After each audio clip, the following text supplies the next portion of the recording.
घने जंगल की खामोशी में ये रात कुछ अलग थी।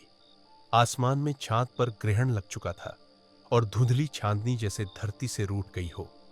पेड़ों की शाखाएं हिल रही थीं और वातावरण में एक अजीब सा डर फैला हुआ था। उसी अंधेरे में एक औरत धीरे धीरे कदम बढ़ाती हुई आश्रम की ओर जा रही थी। उसके चेहरे पर दर्द साफ झलक रहा था। आंखों में चिंता और बेचैनी थी। वह अपने सीने से एक नन्हे बच्चे को कसकर पकड़े थी, जैसे पूरी दुनिया से उसे बचाना चाहती हो। आखिरकार भारी दिल से वह औरत आश्रम के दरवाजे तक पहुंची। आंखों में आंसू और मन में दुआ लिए उसने अपने मासूम लाल को धीरे से जमीन पर रखा और कांपती आवाज में भगवान को पुकारा।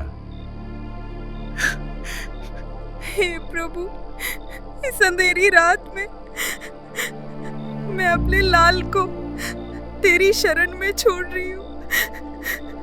जो मैं नहीं कर सकी तू करना, मुझे माफ कर देना।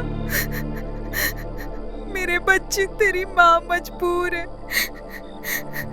भगवान तुझे अपनी कृपा से सुरक्षित रखे। रात की खामोशी में आश्रम का पुराना दरवाजा धीरे धीरे खुला। दो साधु अपने नित्य कर्म की ओर बढ़ते हुए बाहर आए। अचानक उनकी नजर दरवाजे के पास पड़े एक नन्हे शिशु पर गई। अंधेरे में अकेला पड़ा वह बालक मानो किसी की प्रतीक्षा कर रहा था। यह दृश्य देखकर दोनों साधु हैरान और करुणा से भर उठे। एक साधु ने उस मासूम को अपनी गोद में उठाया और कोमल स्वर में कहा, यह त्यागा हुआ नहीं, यह प्रभु का वरदान है।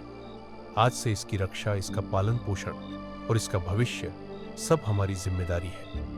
और इस तरह एक मां के आंसुओं से भरे त्याग ने उस रात एक मासूम जीवन को नई शुरुआत दी। 8 वर्ष बीत चुके हैं। वही शिशु जिसे उस रात आश्रम ने अपनी गोद में लिया था, अब साधना के मार्ग पर अग्रसर है। आश्रम के शांत कक्ष में मशालों की लौ स्थिरता से जल रही है। चारों ओर गहरा सन्नाटा है और वातावरण मानो मंत्रों की गूंज से ही भर गया हो। कमलासन में बैठा वह बालक आंखें मूंदे पूर्ण एकाग्रता से ध्यानमग्न है। उसके बालपन की मासूमियत के भीतर अब साधना की अद्भुत गहराई झलक रही है। वह अब केवल एक बालक नहीं, बल्कि आश्रम की तपस्या और आस्था का सजीव प्रतीक बन चुका है।